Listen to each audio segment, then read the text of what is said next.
Topic आहे मित्रांनो आपला design of screw. Design of screw jack. Simple आहे. आपल्या सिलेबसला फक्त स्क्रू आणि नट डिझाईन करायचं आहे व तेवढीच प्रोसिजर आपण पाहणार आहे. तर बघा मित्रांनो, हा हा स्क्रू असतो. हा स्क्रू असतो. हा जो आहे हा स्क्रू आहे आणि हा नट आहे. हा जो आहे हा नट आहे. तर लक्षात, हा स्क्रू आणि नट आपल्याला डिझाईन करायचंय. तर बघा, सगळ्यात पहिले आपण कॉम्प्रेशन मध्ये स्क्रू तुटतो असं कन्सिडर करू. सगळ्यात पहिले पहिली स्टेप, डिझाईन ऑफ स्क्रू. पहिले कॉम्प्रेशन मध्ये घेऊ. लोड डब्ल्यू ऍक्ट होतो. W π/4 DC square. डीसी म्हणजे कोर डायमीटर. याच्या आधी सांगितलेलं आहे मी तुम्हाला. डीसी म्हणजे कोर डायमीटर असतं. अलग याच्यात छोटं लक्षात. हा कोर डायमीटर. याने तुम्हाला काय भेटतं? डीसी. काय भेटतं याने तुम्हाला? DC.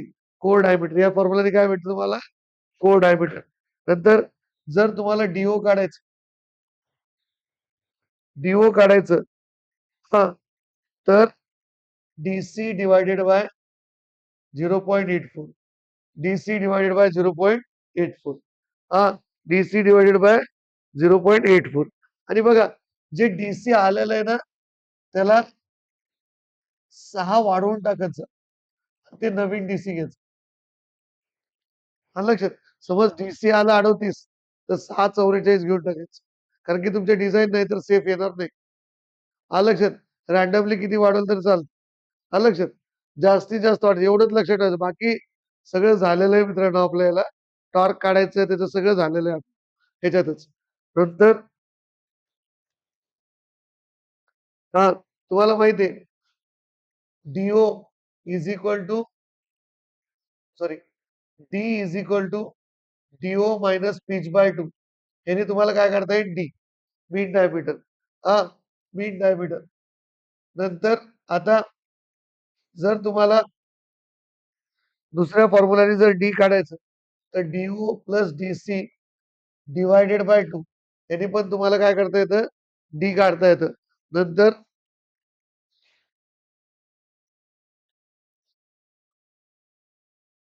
Do plus DC divided by 2. याने डी काढता येतं. नंतर पुढची स्टेप आहे, टॉर्शनल शिअर स्ट्रेसला जर सब्जेक्टेड असेल, टॉर्शनल शिअर स्ट्रेस म्हणजे ट्विस्टिंग ला जर सब्जेक्टेड असेल स्क्रू, तर काय होईल? T1 इज इक्वल टू, माहिती तुम्हाला formula, W tan alpha plus phi into डी/2. आलं लक्षात. W tan alpha plus phi into डी/2. हा फॉर्म्युला वापरून हा फॉर्म्युला वापरायचा. याला T1 is equal to π/16 into tau into DC cube. ह्याच्यावरून तुम्ही शिअर स्ट्रेस चेक करू शकता. ह्याच्यावरून कोणती स्ट्रेस चेक करू शकता? Shear stress. अशा पद्धतीने 16T1 divided by pi into DC cube is equal to tau. जे टाऊ दिलेलं आहे ते ओके का नाही ते तुम्ही चेक करू शकता. हे झालं. हा, नंतर आता मॅक्झिमम आणि मिनिमम स्ट्रेसेस कम्पेअर करावं लागतं. ते एक बघू आता. हे पहा, पुढची स्टेप, पुढच्या स्टेप मध्ये काय करायचं? ऍक्सियल स्ट्रेस चेक करायची. Axial stress, axial stress check करायचे. म्हणजे sigma C is equal to W π/4 DC square. जे आपण डीसी घेतलंय ते सिग्मा सी ची व्हॅल्यू क्रॉस नाही करत पाहिजे. जी मेन दिलेली व्हॅल्यू आहे ना सिग्मा सी ची, ती क्रॉस नाही करायला पाहिजे. हे एकदा चेक करायचं. आलं लक्षात. ओके असेल तर पुढे जायचं. नंतर बघा, नंतर मॅक्झिमम शिअर स्ट्रेस साठी आणि मॅक्झिमम कॉम्प्रेशन स्ट्रेस साठी हे चेक करायचं. Sigma C max half of sigma C plus under root of sigma C square plus 4 tau square. Maximum compression stress मध्ये चेक करायचं, मॅक्झिमम शेअर स्ट्रेस मध्ये check. Half of under root of sigma C square plus 4 tau झालं. हे झालं तुमचं design of screw. हे काय झालं डिझाईन ऑफ स्क्रू. आता design of nut. Screw jack मध्ये स्क्रू. लक्षात. आता डिझाईन ऑफ नट.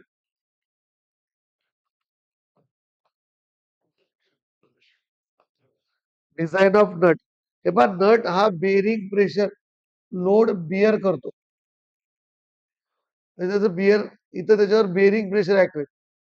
ह्याच स्क्रूचं झेलण्याचं प्रेशर म्हणजे बेरिंग प्रेशर. लक्षात. ते प्रेशर मग पीबी इकडे बघा हे इंटरनली ऍक्ट होईल ना, इथं ऍक्ट होईल ना ते. मग डीओ आणि डीसी कॉन्टॅक्ट मध्ये, डीओ आणि डीसी. तर फॉर्म्युला कसा लक्षात ठेवायचा, PB is equal to W divided by pi by 4 DO square into N. DO square minus DC square into N. हे झालं बेरिंग प्रेशर. नंतर हाईट ऑफ नट काढायचं याच्यात. ह्याच्याने तुम्हाला एन भेटते, नंबर ऑफ थ्रेड्स. एन म्हणजे काय भेटत, नंबर ऑफ थ्रेड्स. जर बेरिंग प्रेशर दिलं तर, आणि एन भेटलं तर H is equal to N into P. हे height of nut. Height of nut भेटत. हाईट ऑफ नट भेटत. लक्षात. आता काय करायचं, check shear stress screw and nut.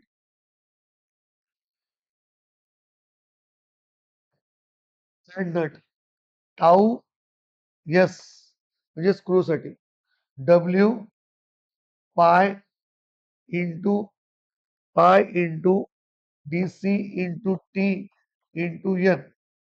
पाय into DC into T into N.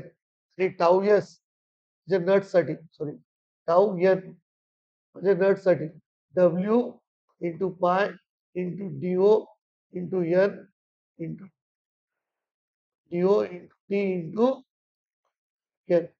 T कसं घ्यायचं माझ्या मित्रांनो, पिच बाईट. टी कसं घ्यायचं, पिच बाईट. अशा पद्धतीने इथपर्यंत तुम्हाला डिझाईन करणं अपेक्षित आहे. फक्त इथपर्यंतच प्रोसिजर. बाकी पुस्तकात किती देऊ, आपल्याला सिलेबसला एवढे तर एवढंच करायचं. आलं लक्षात. आता एक प्रॉब्लेम घेतो याच्यावरचा. स्क्रू आणि नट आणि प्रॅक्टिस केली की लक्षात राहत.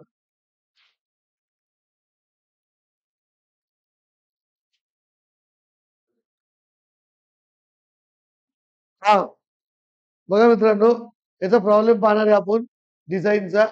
स्क्रू जॅकचा. Screw jack carries a load of 25 kilometre. Winter 23 ला आलेला आहे. 25 into 10⁻³ newton. If the coefficient of friction between the screw and nut is 0.15, design the screw and nut. Neglect the collar friction and column action. Take sigma c is equal to 42 Newton per mm square. And tau is equal to 30 Newton per for screw. And tau nut is equal to 20 Newton per m square. The permissible bearing pressure 14 Newton per mm square. सगळ्यात पहिली step काय, design of nut, design of screw. So sigma c is equal to W pi by 4 dc square. तर dc square is equal to काय करतात, 4 ला वरी पाठवायचं. 4 ला वरी पाठवू शकतो. 4W divided by pi into sigma C. 4 into 25 into 10⁻³ divided by pi into sigma C किती आहे,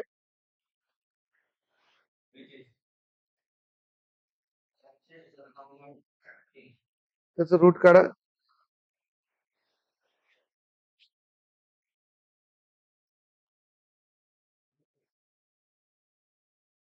स्क्वेअर रूट का स्क्वेअर रूट 27 पुस्तकात चेक कर. 27.52 म्हणजे 28. बघा जास्त वाढून दिलं तरी चालतं तुम्ही. हा 28 ना 27.52 डायरेक्ट 34 घेतलं तरी चालतं. जितकं सेफ घेता तितकं चांगलं. लक्षात. चला ठीक आहे, आपण 30 घेऊ. 5-6 ने वाढून टाकायचं. तरी किती वाढवलं? 28 घेतलं ना. हा आपण 30 घेऊ. डीसी किती घेऊ आपण? 30.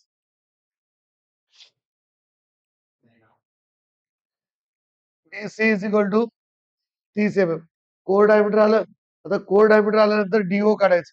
डीओ काय असतं? DC divided by 0.8. हे पहा 6 शक्यतो 6 वाढवायचं डायरेक्ट. आता हा प्रॉब्लेम तुम्हाला पर्टिक्युलर कळाला याच्यात ठीक. 35.71 म्हणजे 40 घेऊन टाका. 40 mm. किती घेतात? 40 mm. हा डीसी डीओ आलं. आता काय करा? डीसी डीओ आल्यानंतर आपल्याला काय करायचं? काय करायला लागेल याच्यात आता? पिच. पिच दिलेली आहे का? नाही. पिच लागणार आहे आपल्याला, डी लागणार आहे. तर इकडे बघा, डीओ आहे तुमच्याकडे. पहिले डी काढून घेऊ. DO plus DC by 2.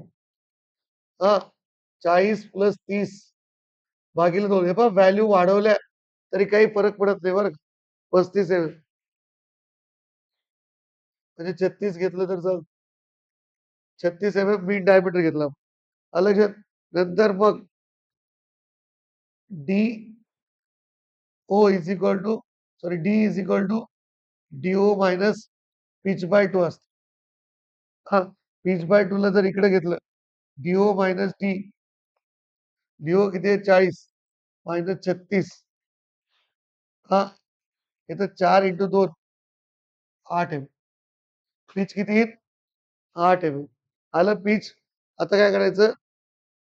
बघा आता अल्फा काढायचं. Alpha is equal to tan inverse pitch by pi D. तर आपल्याला चेक करणं आहे ना टॉर्शन मध्ये. तर पिच किती आहे? 8. पाय किती आहे? पाय 36. किती येतं हे?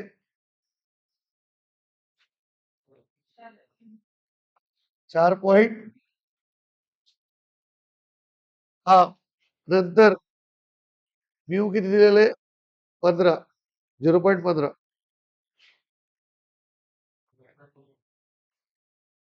8.53. हा नंतर T1 काढायचं. W tan alpha plus pi into D by 2. W किती आहे? 25 आहे ना. 25 into 10 into tan alpha 4.04 plus 8.53 plus 36 भागिले 2. किती तर नीट काढायचं. T1 म्हणजेच टी असतं. कॉलर दिलेलं नाही. 100 पॉईंट इंटू 10 न्यूटन आहे. बरोबर आहे ना. आता बघा T1 आल्यानंतर काय करायचं? टाऊ चेक करायचं. Shear stress. शेअर स्ट्रेस साठी चेक करायचं. You know T1 is equal to pi by 16 into 2 into DC cube. हा तर मग 16 into T1 divided by pi into DC cube याला खाली पाठवायचं.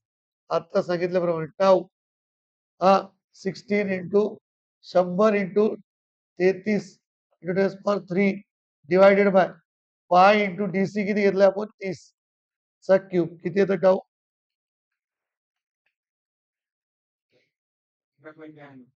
18 पॉईंट. बघा आता जर तुम्ही इथं जास्त व्हॅल्यू घेतली नसती तर काय झालं असतं? इकडं 18.99. इथं बघा आपण जास्त घेतली म्हणून डिझाईन सेफ 30 पेक्षा कमी यायला पाहिजे. जर तुम्ही कमी कमी व्हॅल्यू घेताल ना तर तुमचं उत्तर चुकू शकतं. त्याच्यामुळे वाढून टाकायचं डायमीटर्स. हे बघा, हा 4, 6, 8 तरी काही हरकत नाही. 6 मॅक्सिमम 6. 6 आणि वाढवायचं. म्हणजे उत्तर चुकतच नाही. 18.99 हे पहा इज टाऊ पी पेक्षा कमी आहे. टाऊ पी पेक्षा कमी. टाऊ पी म्हणजे परमिसिबल. परमिसिबल पेक्षा कमी आहे.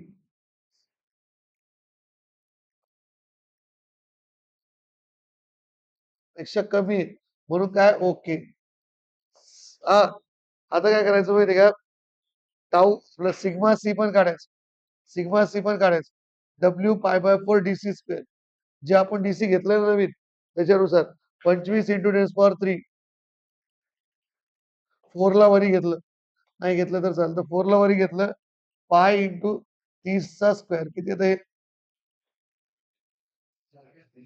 35.36 इज लेस दॅन 42. जे ओके. 42 परमिसिबल आहे आपली. 42 पेक्षा कमी आहे. ओके. हा आता टाऊ मॅक्स चेक करायचं. Maximum shear stress. Tau max half of sigma C square plus 4 tau square. Half of sigma C किती आहे? 35.36 जे आलंय त्या चा स्क्वेअर प्लस 4 इंटू 4चं स्क्वेअर नाही बरं. टाऊ किती आहे? 18.99 चा स्क्वेअर. किती येतं बघा हे? पहिले हे रूट मध्ये करून घ्या, नंतर भागिले 2 कर.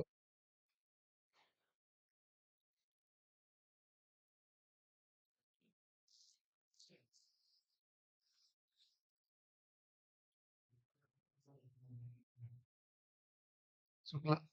भागिले 2 केलं का?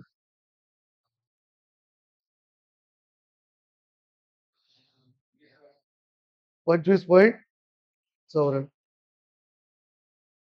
न्यूटन पर अंश. हे पहा 30 पेक्षा कमी आहे ना. ओके.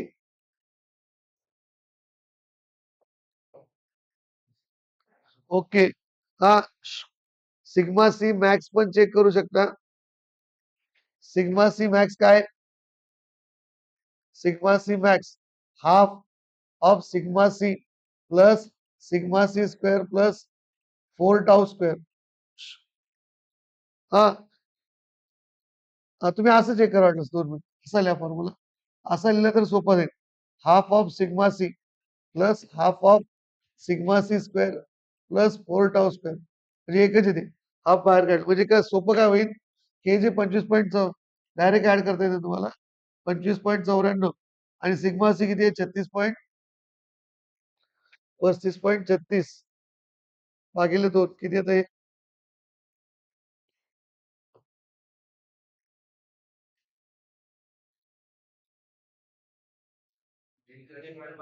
किती? थोडं कमी येतं ते. हे चेक नाही केलं तरी चालतं. पण ते म्हणजे वाढून घेतलेलं असलं ठीक आहे, ओकेच येतं. चला ठीक आहे. हे चेक केलेलं नाही पुस्तकाने. हे नाही करत. हां, पण ते 42 पेक्षा कमीच यायला पाहिजे. लक्षात. हां, तर इकडे बघा. आता नेक्स्ट चेक नाही केलं ना पुस्तकात ते. नीट बघा. 23 चा प्रॉब्लेम. नाही ना? हां, हे केलंय. मॅक्स केलं ना? आता बघा. ते 25-24 आपलं वेगळं येतं कारण आपण वाढवलं व्हॅल्यू. व्हॅल्यूचं काही नसतं. Design of nut. Design of nut. हां, आता डिझाइन ऑफ नट मध्ये सगळ्यात पहिले बेरिंग प्रेशरला सब्जेक्टेड पीबी. हां, PB W divided by pi by 4 DO square minus DC square into N. तर बघा आता आपल्याला काय करायचं माहिती का? पीबी दिलेलं आहे. पीबी किती आहे? 14. पीबी किती दिलेलं आहे? 14. हा हे पाय भागिले 4 वरी जाईल. पाय भागिले 4 वरी जाईल. डब्ल्यू खाली जाईल. D O square minus DC square. W खाली जाईल. हा नंतर काय? D O square minus DC square वरी जाईल. Is equal to N. Is equal to N. तर एन इज 14 किती येतं? N is equal to 14 into pi by 4 into D O किती आहे 40चा वर्ग मायनस 30चा वर्ग भागिले डब्ल्यू किती आहे रे 25 इंटू 10 पॉवर 3 किती येतं यात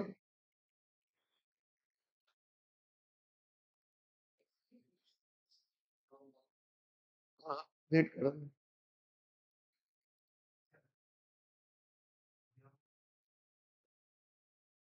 किती आलं हा सॉरी मित्रांनो एकदम हे एवढं अवघड करण्यापेक्षा याला काय करायचं सॉरी हा असं करा म्हणजे तुमचं उत्तर चुकणार नाही एन ला वरी घ्या ते गडबडीत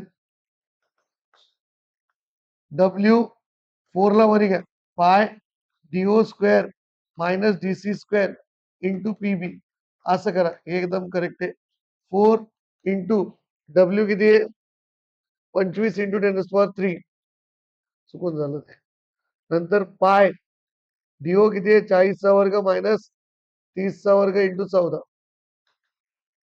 आता किती आहेत सांगा fast N is equal to फक्त काय करायचं एन ला वरी घ्यायचं पीबी ला खाली घ्यायचं बाकी काही नाही गडबडीत सांगितलं किती सांग ना 3.24 म्हणजे 4 6 घेतलं तर चाल 4 6 आलं लक्षात हा नंतर आता एन झालं height of nut N into pitch 4 into 8 चोक 32 हा 32 आहे हाईट नंतर नंतर काय करायचं टाऊ यस आणि टाऊ एन चेक करायचं टाऊ यस आणि टाऊ एन बघा आता tau S W upon pi into D C into T into N pi into D C into T into N W किती आहे 25 इंटू 10 पॉवर 3 पाय पाय D C किती आहे 30 टी किती घ्यायचं पिच बाय 2 टी किती घ्यायचं पिच बाय 2 8/2 4 4 आणि एन आपलं 4 चालेल किती येते W pi DO into T into N 25 into 10 power 3 into pi into 40 into 4 into 4 हे 16 न्यूटन पर यूज करू ओके 20 पेक्षा कमी आहे आपलं 30 पेक्षा हा तेच द्या 30 म्हणजे ओके आणि हे किती येतं 12.43 न्यूटन पर स्क्वेअर हे पण ओके 20 पेक्षा कमी पाहिजे कारण की ते दिलेलं 20 परमिसिव्ह ओके झालं अशा प्रकारे हा प्रॉब्लेम समजला समजलं लक्षात